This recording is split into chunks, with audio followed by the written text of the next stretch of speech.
बिस्मिल्लाहिर्रहमानिर्रहीम बिस्मिल्लाहिर्रहमानिर्रहीम अस्सलाम वालेकुम वरहमतुल्लाहि वबरकातुहू। उम्मीद है आप सब लोग खैरियत से होंगे, खुश होंगे। उस्मान कादरी साहब लाहौर से। उस्मान भाई, ये आपके लिए 2 फीट बकट्स है और 5 आपके निपल्स हैं।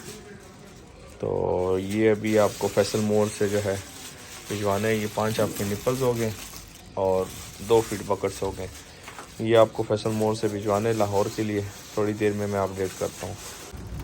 उस्मान भाई, ये निपल आ गए आपके बीच में और ये 2 फीट बकट्स। फैसल मोड़ जो है कैसी है।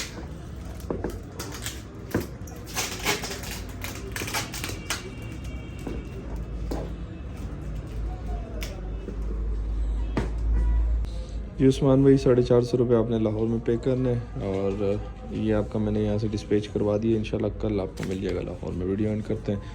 तो हमें याद रखिए, अपना ढेर सारा ख्याल रखिए। 5 वक्त की नमाज़ अदा कीजिए। अल्लाह हाफ़िज़।